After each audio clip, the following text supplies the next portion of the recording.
சிவதந்தை ஞான வைரத்துளிகள். இனிமையான குழந்தைகளே, தந்தையின் அன்பைப் பெற வேண்டுமென்றால் ஆத்ம அபிமானி ஆகி, அதாவது ஆத்ம உணர்வுடையவராக அமருங்கள். பிராமணர்களாகிய நீங்கள் தூய்மையாக ஆவதற்கான மறைமுகமான முயற்சி செய்ய வேண்டியுள்ளது. இந்த நினைவு நாள் முழுவதும் புத்தியில் இருக்க வேண்டும். இப்பொழுது ஆத்மாக்கள் மற்றும் பரமாத்மாவின் சந்திப்பு ஆகுமல்லவா? அவசியம் கலியுக கடைசி மற்றும் சத்யுக ஆரம்பத்திற்கு இடைப்பட்ட சங்கமத்தில்தான் நிகழ்ந்திருக்கக்கூடும். சூத்திரரிலிருந்து நீங்கள் பிராமணராகியுள்ளீர்கள். நீங்கள் ஆன்மீக வழிகாட்டியாகிறீர்கள். உங்களுடையது ஆன்மீக யாத்திரையாகும். அதை நீங்கள் புத்தியால் செய்கிறீர்கள். இந்த சங்கம யுகத்தின் யாத்திரை ஒரே ஒரு முறைதான் ஆகும். தூய்மையாக ஆகி பின் நீங்கள் தூய்மையான உலகில் வர வேண்டும். நாம் பிராமண குல பூஷணர்கள், பிறகு தேவதையாகிறோம். பிராமணர்களே விஷ்ணு குலத்தில் வருகிறார்கள். விஷ்ணு குலத்திலிருந்து க்ஷத்திரிய சந்திர வம்சகுலத்தில் வருகிறார்கள். பிறகு வைசிய குலத்தில், பிறகு சூத்திர குலத்தில், பிறகு பிராமணர்களே தேவதை ஆவார்கள். ஞான மனனம், அதாவது சிந்தனை கடலை கடைதல், விசார் சாகர் மந்தன் செய்து பின் அமர்ந்து எழுத வேண்டும். பிறகு படியுங்கள். அப்பொழுது இன்னின்ன வார்த்தைகளைச் சேர்க்க வேண்டும் என்ற எண்ணம் எழும். ஞானம் என்பது தனி, பக்தி என்பது தனி. நான் உங்களுக்கு முந்தைய கல்பத்தில் ஞானம் கொடுத்திருந்தேன், உலகத்தின் அதிபதி ஆக்கியிருந்தேன் என்று பாபா கூறுகிறார். தேவி தேவதா, தர்மம் கூட முடிந்து போய்விட்டது. பாரதவாசிகள் தங்கள் தர்மம் பற்றி முற்றிலும் அறியாமல் உள்ளார்கள். முக்கியமாக இருப்பதே 4 தர்மங்கள். ஃபரிஸ்தா ஆக வேண்டுமென்றால் பவித்திரமாக இருக்க வேண்டி உள்ளது. அமரலோகத்திற்கு நீங்கள் இப்பொழுது அமரபுரியின் சக்கரவர்த்தி ஆகிறீர்கள், சென்று கொண்டிருக்கிறீர்கள்.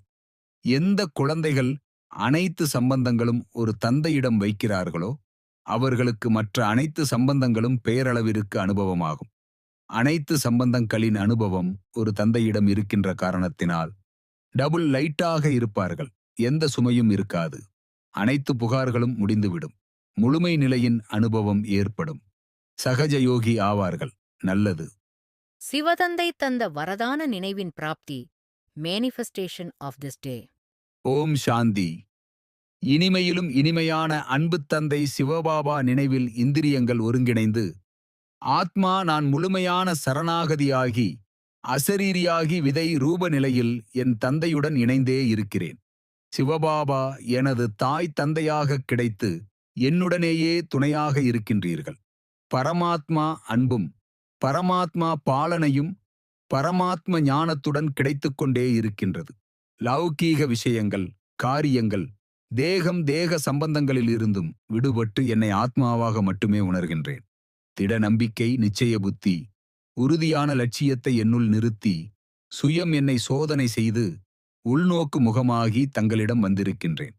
பரமாத்ம தந்தையை சந்திப்பது என்பது சங்கம யுகத்தில் மட்டுமே நடக்கின்ற அற்புதமான அதிசயமான நிகழ்வு. தங்களிடம் உரையாடிக் கொண்டிருப்பதை மகா பிரபு தந்திருக்கும் அன்பின் பரிசாகும். புருஷோத்தம முயற்சி ஆத்மா தூய்மையின் புதியதோர் பரிணாமத்தை அடைய வைக்கின்றது.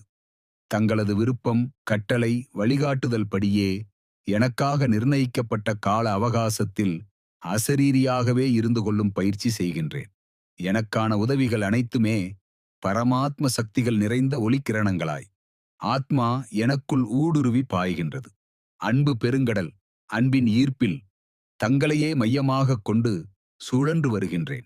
என்னுள் இருக்கின்ற அனைத்து விகாரங்களும் அம்சங்கள் வம்சங்களுடன் சக்தி நிறைந்த தூய்மையின் கதிர்களால் எரிக்கப்பட்டு பஸ்பமாகிவிட்டன. என்னுள் உறைந்திருக்கும் தெய்வீக பண்புகளும் குணங்களும் முழுமையாக வெளிப்படைந்து புத்துணர்வு பெற்றிருக்கின்றன. ஞானக்கதிர்களின் வீச்சு கீதை ஸ்ரீமத்தின் பால் முழுமையான அறிதலையும் புரிதலையும் சேர்க்கின்றது. மறதியால் தொலைத்துவிட்டு தேடித் தேடித் திரிந்து அலைந்து கொண்டிருந்த ஆத்மா தாகம் தணிந்திருக்கும் பிராப்தியை பெற்றிருக்கின்றேன். ஞான மனனம் செய்து செய்து எனது புத்தியை சுறுசுறுப்பாக்கி திவ்யத்துவத்தை பெற்றுக்கொள்கின்றேன். ஆத்மாவாகிய எனது உறவு தொடர்பு சம்பந்தங்கள் முழுவதுமாக ஒரே பரமாத்ம தந்தை தங்களிடம் கொண்டுள்ளேன். சுமைகள், குறைகள், தேடுதல்கள், இயக்கங்கள் எதுவுமின்றி இயற்கையாக இயல்பாக சதோ பிரதான நிலையில் ஆத்மா நான் ஒளிவீசி பிரகாசிக்கின்றேன். ஜொலிப்பும் பொலிவும் தேஜஸும் எனது தனித்தன்மையை, விசேஷத் தன்மைகளை பிரதிபலிக்கின்றன. தாங்களே கரங்களில் ஏந்தி அரவணைத்து சொந்த வீட்டுக்கு, இனிமையான பரந்தாமத்திற்கு எடுத்துச் செல்லும் தகுதி பெற்றிருக்கும் சிரேஷ்டமான குழந்தையாகி இருக்கின்றேன். அமைதியின் சக்தியை சம்பூரணமாக உணர்கின்றேன். பரமபிதா தங்களது நிரந்தர அன்பை பருகிக் கொண்டு தங்களிடம் அன்போடும் பவித்திர தன்மையோடும் இணைந்திருக்கும் ஆத்மா எனது நன்றிகளின் உணர்வுகளை சமர்ப்பித்து தந்தை தங்களிடம் மட்டுமே பலியாகி இருக்கின்றேன். நல்லது. மன்மனாபவ. தன்னை ஆத்மா என உணர்ந்து ஆத்மாவின் தந்தையான பரமாத்மாவை அன்போடு நினைவு செய்தால் ஆத்மாவில் இருக்கும் 63 ஜென்மங்களின் பாவ கர்மங்கள் அழிந்து போகின்றன. ஓம் சாந்தி.